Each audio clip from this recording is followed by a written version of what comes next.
Oi oi people, Silky here, and you're listening to the Lifer Musician Podcast. A podcast exploring the minds of creatives who've dedicated their lives to pursuing a career in music. The Lifer Musician Podcast is brought to you by Hookings Management, my artist services company that empowers our fellow DIY musicians to grow a monetised fan base without a record label. We offer a range of services such as online marketing, artist mentorship, release campaign management, videography, photography, graphic and website design, plus tons more useful services that are built to cater for independent musicians on small, self-funded budgets. Helping musicians market and monetize their art form is our passion. So if you're an artist that needs help taking your career to the next level, please feel free to reach out and get in touch via hookingsmanagement.com, where you can book a video call with me for some free advice on your project. So without further ado, let's get into the first ever episode of the Lifer Musician Podcast.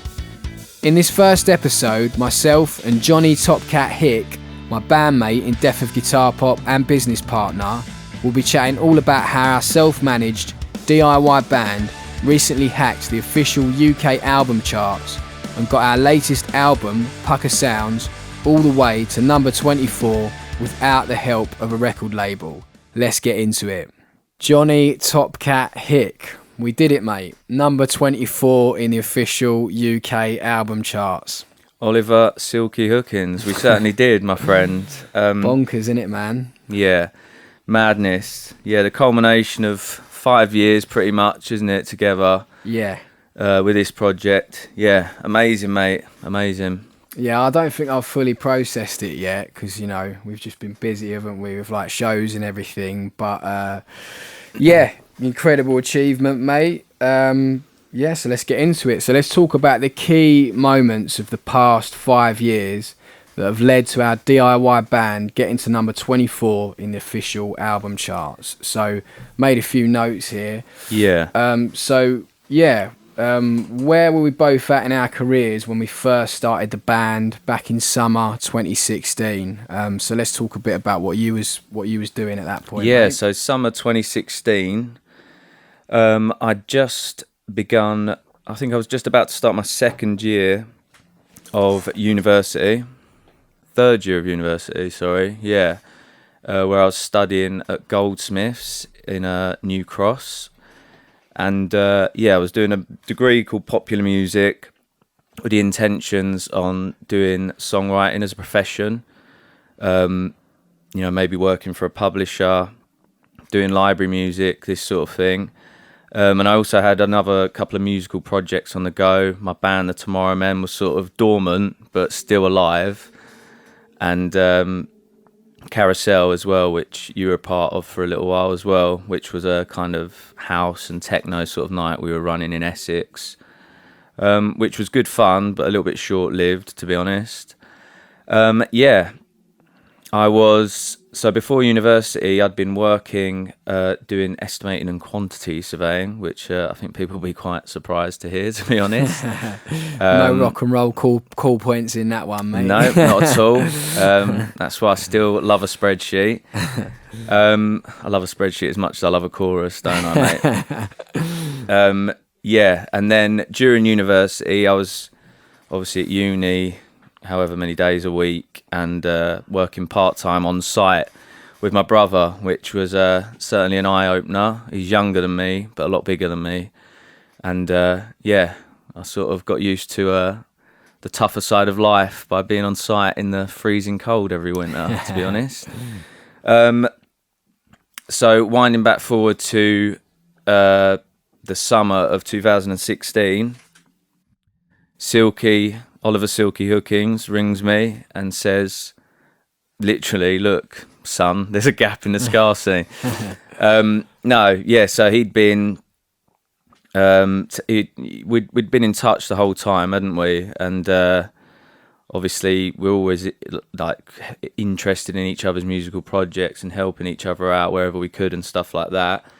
And massive amounts of respect for each other, both as musicians and sort of, I suppose were we entrepreneurs at this point? I think you certainly were. I think we were trying to work out how we could find our place in the industry. Yeah, I think all artists are sort of naturally entrepreneurial without maybe realising it for a while, because you've got to be a bit of a visionary, you know, to sort of create a band in the first place, and you know, you're giving it a name and a logo and organising people and everything and taking it on the road, and that's quite an entrepreneurial process in itself, isn't it? It is, and hopefully realising quite early on that, you know, Alan McGee's not going to come running in with a £2 million advance and tell you that you're going to write Definitely Maybe. So you kind of, once you got that in your head, you're looking for different ways to, like we're going to discuss here, not just monetize your music, but reach, you know, the whole point of making music first and foremost is for yourself as art, but you want it to reach as many people as possible, surely. And so it's working out ways to do that. So yes, Silks rung me up one Sunday morning. I remember it very vividly. I was in bed with a banging headache, not that I'd been out the night before or anything like that. And yeah, I said, look, I've got this idea of writing some songs, you know, in the style of two-tone ska. We'll look back into Trojan ska and let's see what we can come up with together. And I think literally within 2 weeks we were down in your nan's summer house, and you'd written Ricky Old Train and Trivial Talk, I think. Yeah, they were the first two, yeah. And yeah, we were jamming on those tunes, and just something really, maybe because of, you know, I feel like the music I was making at that time, I was like, I was trying to be a million things at once, do you know what I mean? Like, still loved all my 60s mod music, like the Kinks and the Small Faces, and then going into the Jam and stuff like that. Loved all my 90s indie, like Blur and Oasis, all my noughties indie, but I wanted to be like Tame Impala as well, but I wanted to introduce dance music into it, and it was just like something really sort of freeing that we'd found like a genre where we could channel all our energies into something very specific, I think, wasn't it? Definitely. So yeah, and that sort of hopefully explains a little bit where I was at. Cool. Yeah, so so where I was at that point was I'd been in a band called States of Emotion for a long time. Started that band when I was like 14. So yeah, well over a decade in that band. And we put sort of everything into it. You know, we were doing shit work around it, just shift works or a bit of, you know, cash in hand labouring or whatever, just having jobs that we could drop at any given moment if an opportunity came up for the band. And we were grafting. We were in the rehearsal room most evenings till the wee hours, you know, cracking on and also doing a lot of you know, toilet tours, just self-booked, 50 quid in a crate all around the country, playing to nobody.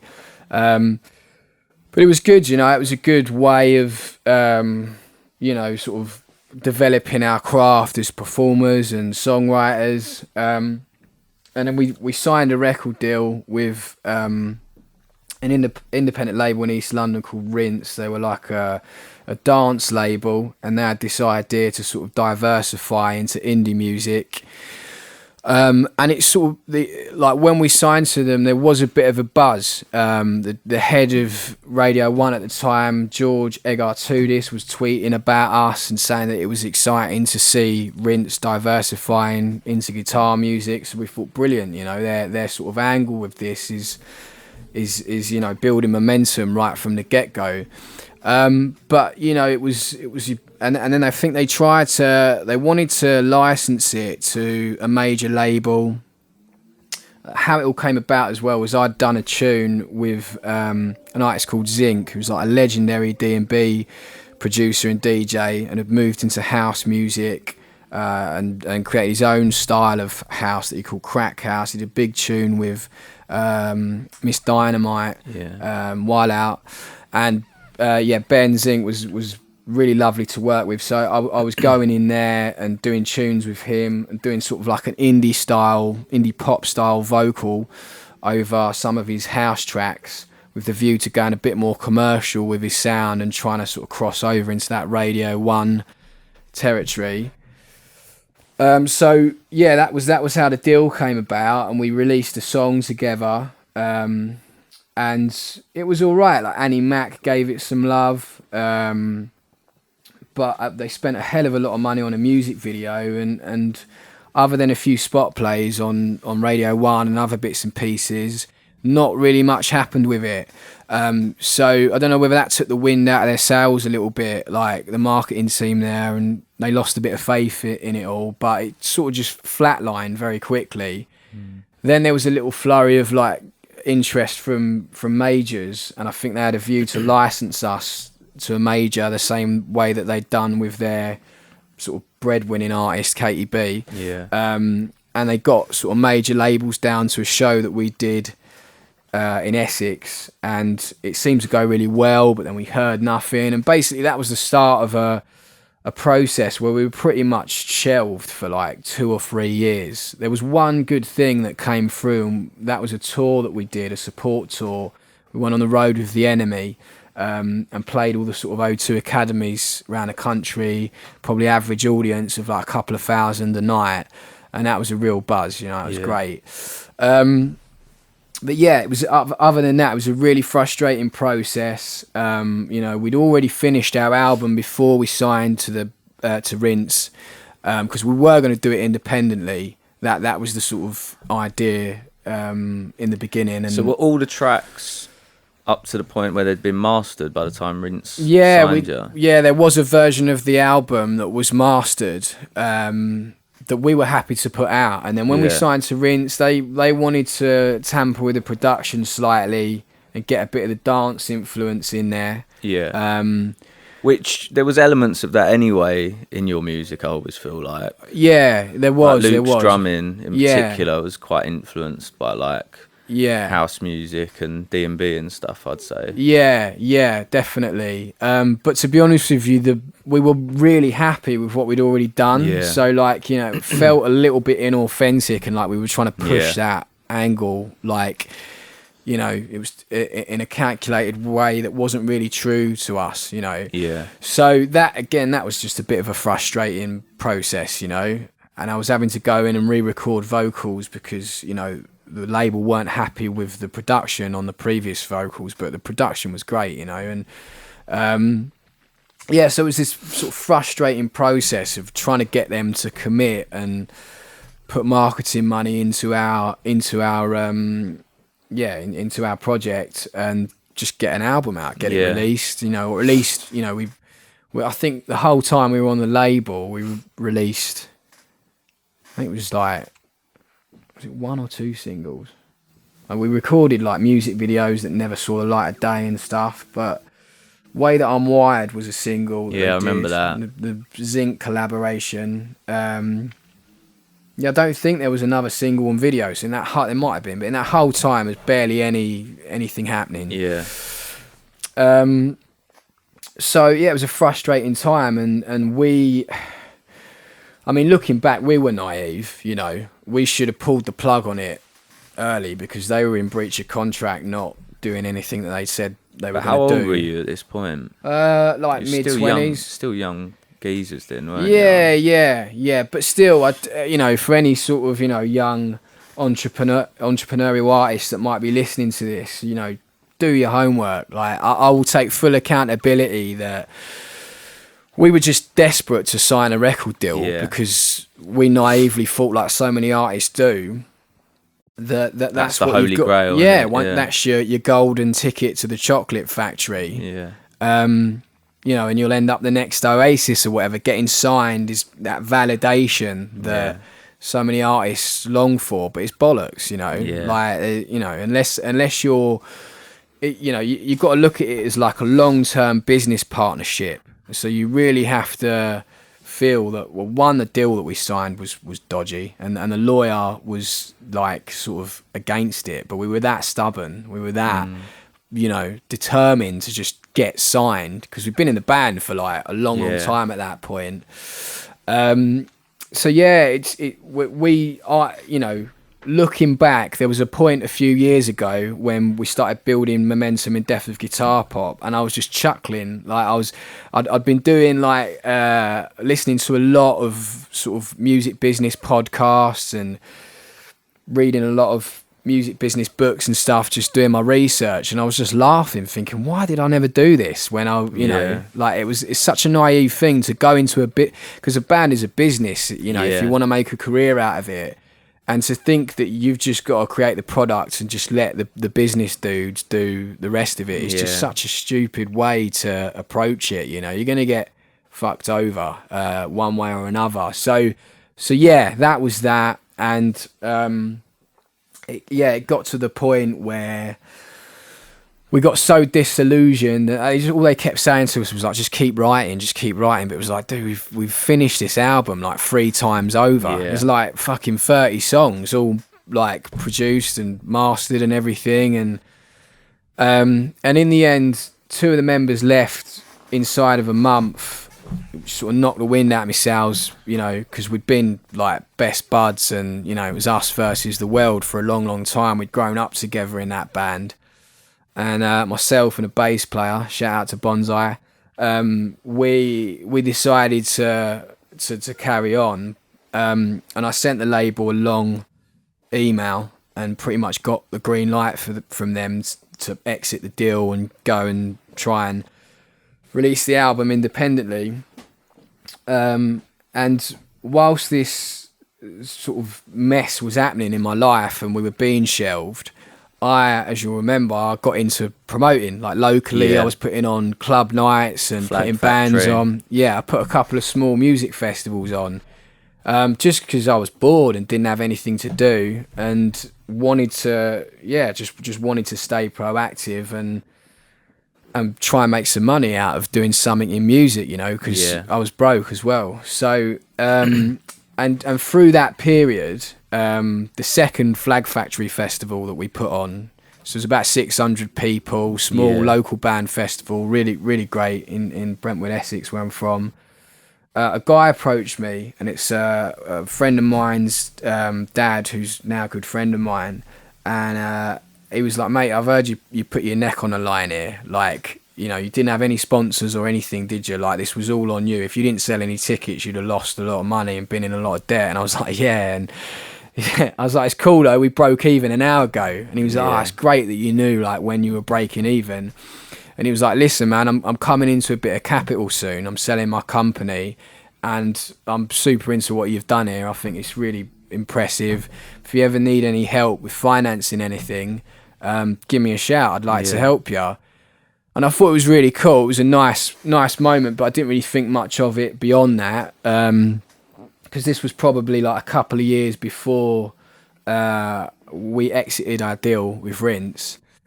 And once we'd exited our deal, I was like, right, I've got to put this out independently. I'm not going to go and look for another record label, because fuck record labels right now. I just need to get this shit out and get moving. And so I went and saw that guy, like I say, who's now a dear friend of mine, and he backed me, and he financed my idea for a small independent label. And I mean, again, I was very naive at the time. So just full transparency on the figures, because I think it will be beneficial for, you know, like I say, young entrepreneurial artists that are listening and want to get an idea of, you know, the mechanics of this stuff. So I got 18 grand's worth of investment off of him. And where I was naive. Well, I was just naive. I didn't really know. I was like bullish and determined, like, which is great. But yeah, very, very naive on the business side of things. And I guess what I did wrong was I tried to emulate what a major label would do on a shoestring budget and pay online pluggers, radio pluggers and stuff. Obviously we'll go into it, but looking to market the music in what you perceive to be the traditional places. Yeah, exactly. Where it's a bit of a ringed off fence, isn't it? Those places. Yeah, exactly. So we'll get right into that in a sec. But Yeah, the other thing that I did wrong was I was trying to be a bit of a hero, and like there's a great studio in Essex, the White Room. Shout out to Mark Watts, who runs it, good friend of mine. And there's like a stable of bands at that studio, including my brother's band at the time, Electric Child House, and a few others. And I was like quite, I love the what's the word? I can never say it. Romanticism of the independent label that starts from like the ground up. Yeah. And is like this cool stable of your like factory records. Yeah. Two-tone or whatever. Yeah, that was the vision, and I thought, so we'll call the label White Room after the studio, and we'll help all the bands. Do you know what I mean? And we'll do our album, an EP for my brother's band, Electric Child House, and then a couple of singles for a couple of the other bands. Now, we know now, obviously, being this far in to Death of Guitar Pop, 18 grand doesn't get you very far at all when it comes to breaking an artist properly. So to try and get our album out and do that properly and help some other bands out of that budget as well, the money, disappeared very quickly. And so my approach with SOE was, with my band States for Motion, was to, like I say, try and emulate what a major label would do on a shoestring budget, which is fucking wrong, guys. If you're listening and you're trying to do that, don't fucking do it. Trust Uncle Silky.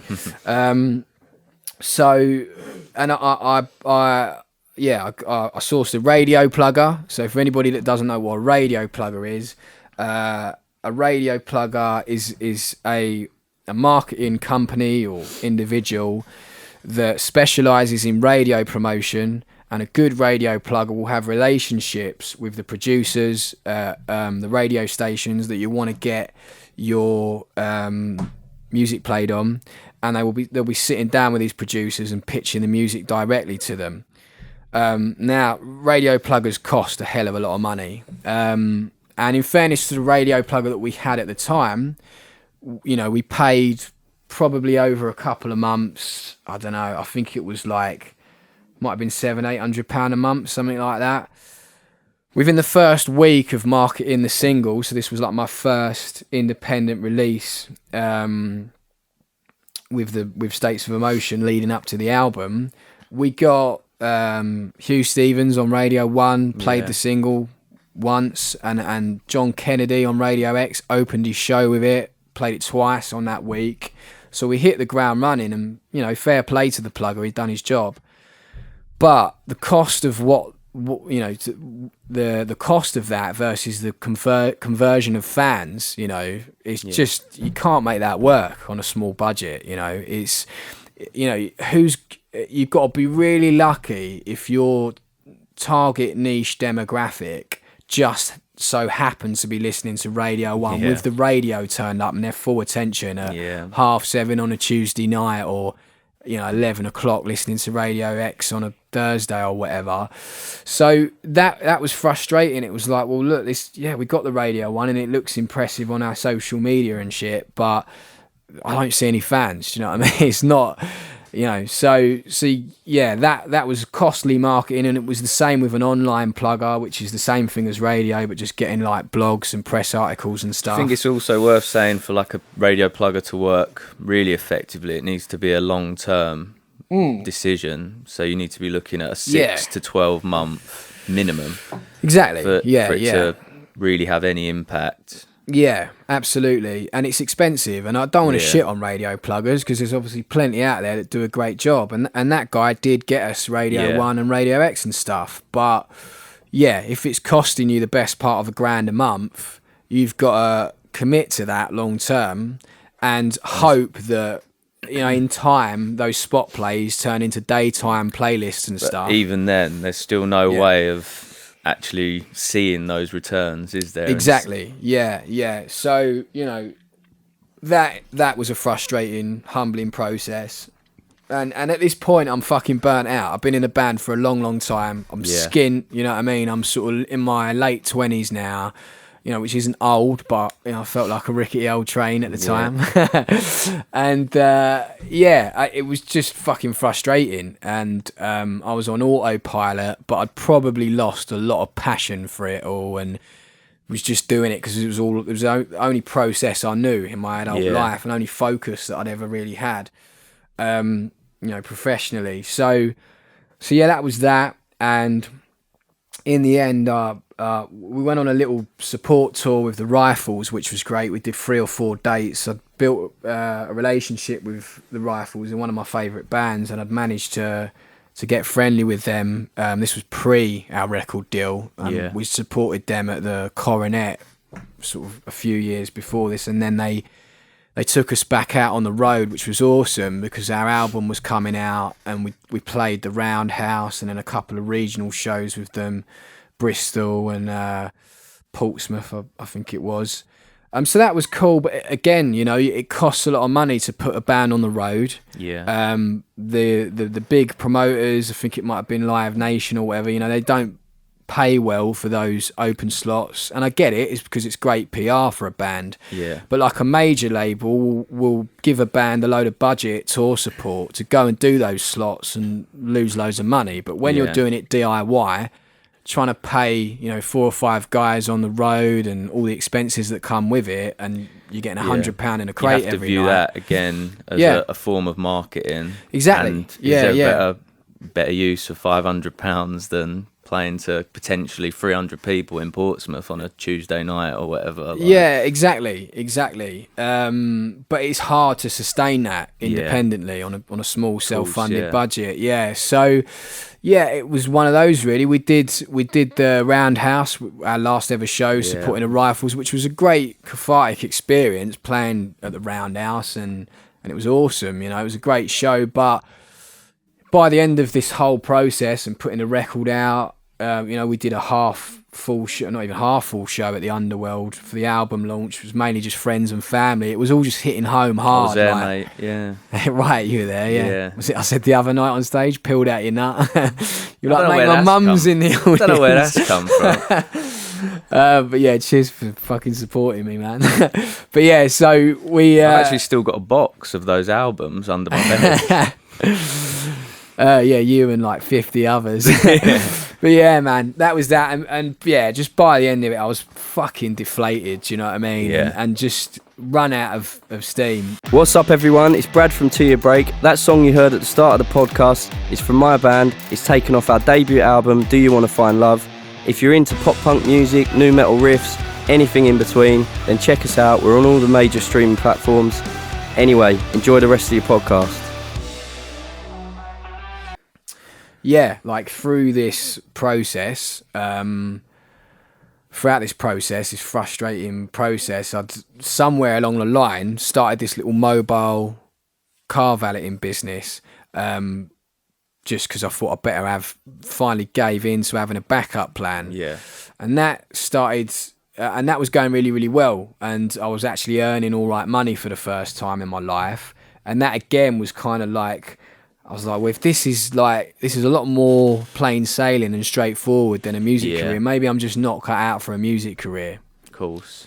Yeah, I just felt at that point that it was fucking, the music business was impenetrable and I couldn't build a fan base. I tried for well over a decade, was skint.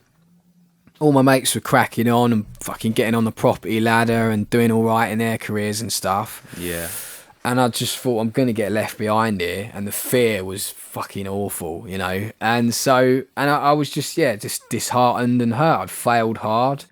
I now have learned that failure is just a part and parcel of the process. And we fail now at things, don't we? And we just embrace it. Which we'll come on to, I'm sure. Yeah, and treat that as a lesson. But at the time, it was just, it was a failure that I couldn't seem to bounce back from. And I thought that was it, so I called time on States of Emotion, and for a short period of my life, a couple of months, didn't go near a guitar, and just was feeling pretty hurt by it all, and that my any kind of dream of a music career at that point felt at the time well and truly dead in the water. It obviously weren't. There was still something in me, and that's why we're sat here today. But yeah, it was pretty bleak times for my music career. So that was that, and then a couple of months went by, and the only music that I was enjoying at that point in my life was ska music. As a kid, Madness were like the first band that my parents switched me on to. I was about 5-6 years old, and my dad come back from work one day with the VHS of Divine Madness, which is a compilation of all the music videos, and it was like watching a musical as a kid, and I was just like completely in awe of Suggs right from the start. It opens with the Prince. It was them doing Top of the Pops, and he's in a purple tonic suit. And as a kid, I was just, he was my hero, right from a young age. And I spent a lot of time as a kid just skanking in my playroom, watching those videos and singing along with my little brothers and that. And I'd sort of gone full circle, because States of Emotion, just to clarify, were like an indie pop band, weren't they? There was no real ska influence. No. I was kind of into the fashion, like the Fred Perrys and the Dr. Martens and stuff, but we were like what we wanted to be was what Blossoms are now. You know, like that. I watched Blossoms in Margate just before the pandemic, the first lockdown. And I watched it and thought this was what we were trying to be. Do you know what I mean? As States of Emotion. So this little period of my life, I was completely bored of indie and rock and everything I'd been doing, and had found my way back to Madness, and then gone down this rabbit hole of ska and the skinhead and mod subculture, and it was the only thing I was really vibing off at the time, and so I picked up the guitar after a couple of months and started writing sort of these chord patterns in like a ska rhythm. And my initial feeling was like, this is purely for fun, I'm not going to take it seriously, I'm just enjoying this again, which is nice. And I'd quite like to find like a Jamaican singer and get like that authentic Trojan sound. Yeah. Because I was just discovering like artists like the Blues Busters and things like getting way into the Toots back catalogue and everything. Yeah. So I was really vibing off that at the time. And couldn't find the singer that I was after, and just thought, well, you know what, I could do like the Suggs thing, because that's sort of authentic, being an Essex boy, cheeky chappy. Exactly. And wrote some lyrics to Rickety Old Train and Trivial Talk, which was the second song, as you said, and was really enjoying it, and just felt like I was fucking 16 again, in my first band, 14 again in my first band, just got that magic back, because all the pressure had gone, you know what I mean? I was just there doing it for me, for my own enjoyment. So that was cool. It was good. I was getting a real kick out of being creative again and writing music, and it was a nice bit of respite from the graft of the day job. It was cool. I just sort of fell back in love with music again. And then once that process started and I had momentum with it, and you were starting to think at this point, I want to try and make a project from this. And I'd sort of, but then what I did, I guess looking back now, like I was missing the, only after a couple of months, but it's like fucking felt like 2 years for me, because it's all I'd ever known. I was missing the camaraderie of being in a band, and the style of the music, obviously lends itself to your writing style. You had this, so Johnny's band of Tomorrow Men and my band States of Emotion, we were on the sort of local scene in Essex, playing shows together. I mean, I probably first met you when I was about 16, I think, mate. 16 or 17. So we'd probably known each other for nearly 10 years at this point. Fucking hell, crazy. And you always had this quintessentially British songwriting style. Yeah, so I suppose our thing was trying to do the whole Kinks, Small Faces, sort of 60s mod thing, and then like the Arctic Monkeys thing as well a little bit later as well. So yeah, you guys had the in that mod thing world. going on, and I remember when we first played together, I was really attracted to that. I just thought, oh, these guys are fucking cool. I was getting into the mod thing before the Scar thing, and Rifles I was going to see a lot, and it's a big mod following for that band. Yeah, and I always just thought you guys were really cool, and I knew that at this point, the Tomorrow Men were pretty much inactive. Yeah, so just for at this point, I would say, I suppose, in a musical sense, and probably in the sense of what I wanted, in terms of a career in music, I was leaning towards. I was doing this course at university, and like the sort of goal in my mind was to become like a staff writer at a publishing house, which is, you know, like an in-house songwriter who gets put together in sessions with artists, or to be writing, you know, library music for advertising or something like that. I'd started to get to a point where I didn't see myself as like a performer anymore. I couldn't imagine myself going out on the road and playing loads of gigs. And even though we were making music together, the boys who I was in the band with, we had got massively into like our house music and a lot of dance music, and we were kind of focusing on that. And I suppose when you first got in touch, it was like, I really remember Jake saying to me, Jake who mastered our deluxe edition of our latest album, and shout out to Decent Mastering, get in touch for all your mastering needs. I remember Jake saying to me, like, we're making this music now and you've stopped songwriting and you need to find an outlet for that. This is going to be perfect for you. Like, you can continue doing that, which was a really nice thing for your mate to say. And so I remember, I'm probably going forward a little bit here, but we were working on the first two tunes together, really enjoyed it, you know, just being back, not sat in front of a laptop listening to beats. It was proper back organic, being sat face to face with someone with an acoustic guitar, just singing. Do you know what I mean? Yeah.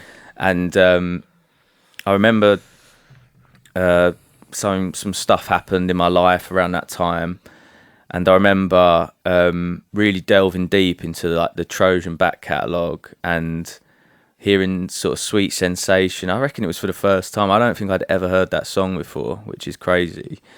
And doing a version of that and just suddenly understanding what, like, I just like felt almost like reborn by this music. Do you know what I mean?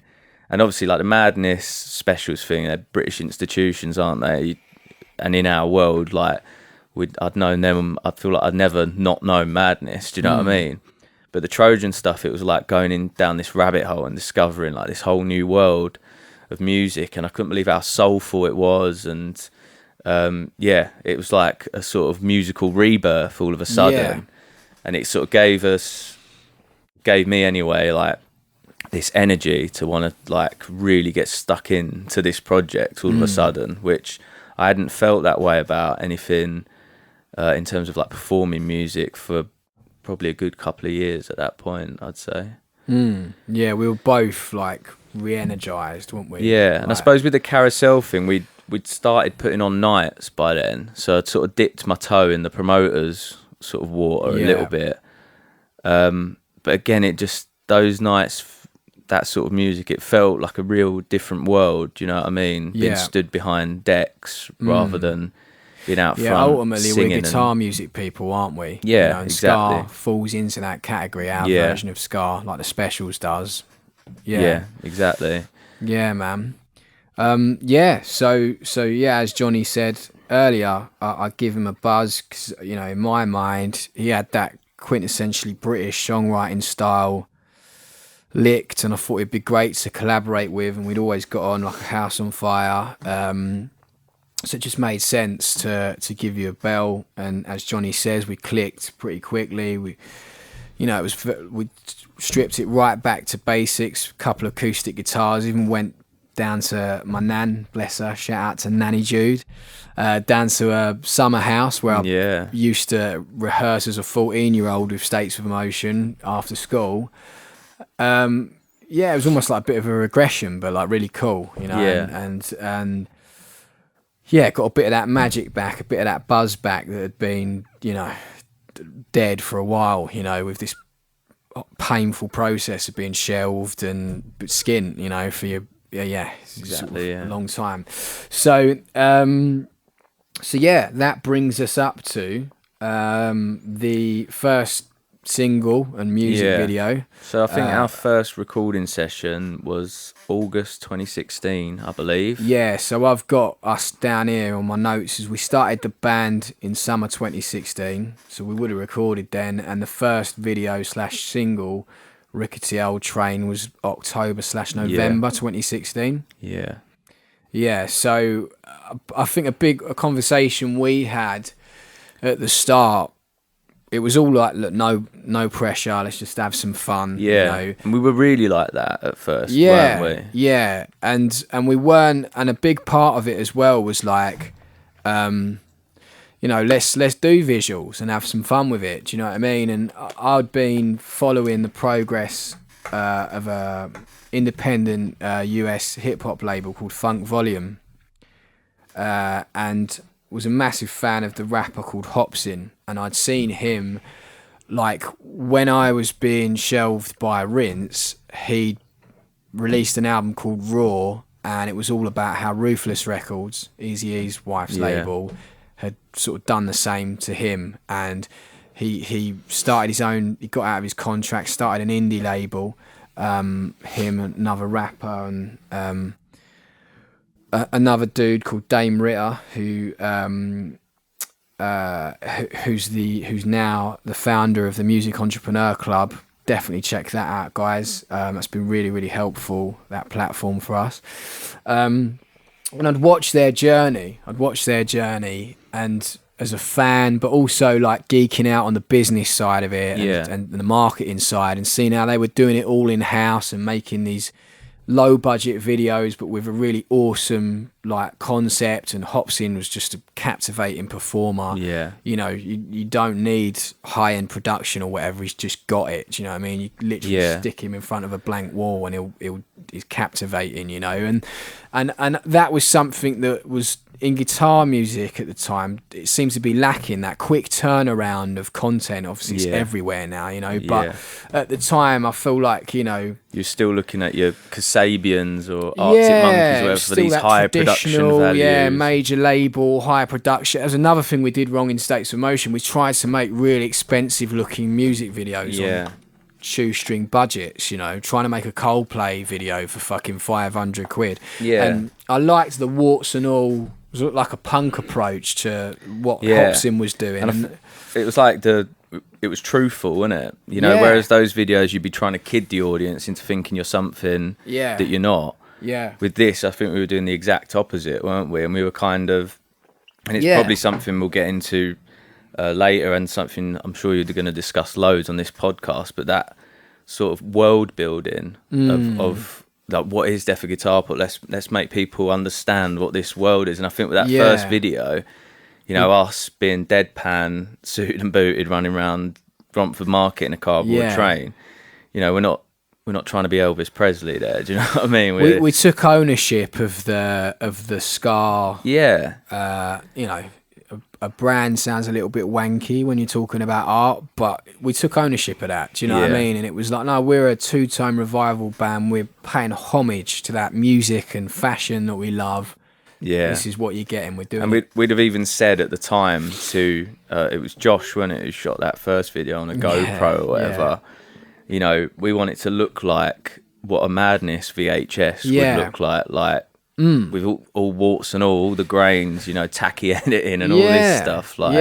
Divine Madness was the blueprint. And so we and that was just as fun and just as cathartic as writing the songs. Like going through that. I do remember being on set on that video, and us two dancing in front of the wall, and me going like, I'll just sort of kind of doing a Suggs thing, or trying to do a Suggs thing, mate, and you were like, "Oh, you're doing a pretty good job, mate." we didn't really know, like, how the fuck what are you doing, mate? I was like, "Fuck no." We didn't really know how the fuck it was gonna come across, but I remember whenever I got my States of Emotion video edits back, I would scrutinise them. Yeah. And never really be happy with what I saw, and be quite insecure about it all. And I watched Rickety Old Train, that first edit, for the first time, and just smiling ear to ear. And just, fucking hell, this is great fun, isn't it? It's fun. That's the main thing. Yeah. It's fucking comedic but cool at the same time, and it's just like, so just for context, guys, in case you don't know and haven't checked that video out, we're suited and booted. And we're charging round Romford Market on a busy Saturday in our suits in a cardboard train, and then we end up at a car wash in our budgie smugglers and snorkels and shit, socks and sliders and all, I believe. Yeah. Going through a car wash on a cold November Saturday. Yeah. In the cardboard train.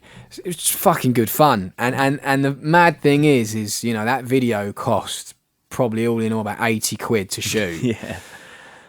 And that, we've spent a fair bit of money on some of the Deaf Guitar Pop videos now, and in States of Emotion, we'd spent a few quid on videos. That £80 GoPro video that my mate Josh shot, and he was still pissed from the night before when we literally had to drag him down to us that day. He was going to blow it out. You can see the shots are so shaky, where he's got the shakes and stuff. That 80 quid video, has got us. That's our shop window to the world, and that's the track and the video that's gone viral on Facebook. Yeah. And we've built the fan base off the back of that, off the back of that, haven't we? I mean, crazily enough, that's had about 4 million views on Facebook. I think it's like 6 now, man. It? Yeah. It's crazy. It's insane. Yeah. Yeah. So that was sort of having fun with the music videos and having that carefree. I think that was a massive part of it, wasn't it? It was being carefree and not trying to take yourself too seriously. Maybe we've both been guilty of in the past. Oh yeah, definitely. Yeah. And so that was from the start. And again, to go back to the Hopsin thing, there's a lot of stuff that he does. It's just like that kind of old school, like Marshall Mathers style comedy. Yeah. And I think a bit of that influence was coming through, and I was just sort of looking at an artist like Hopsin rather than looking at Kasabian and Coldplay, and then like you say, the old school Madness videos, which I guess were they were they were cheap videos for a time where the music video was really happening, and you had Duran Duran. God love them, love Duran Duran, spending fucking millions on the Wild Boys video and things like that. Madness were doing it really lo-fi and punky, and just a handheld VHS just charging around Camden, dressed up like, so it was kind of changing our mindset and being a bit more down to earth with it, I guess, and carefree. So that was a turning point. And so we did this video. And then the next thing I have on my notes is Facebook advertising, which has been the mothership, isn't it? The backbone of the whole operation. Yeah. Oi people, Silky here, and we've reached the end of episode 1 of the Lifer Musician podcast. I hope you're enjoying the chat with Johnny Topcat Hick and I. Make sure you tune in to the next episode when it's released, and check out part 2 of how to achieve a top 40 album as an independent artist.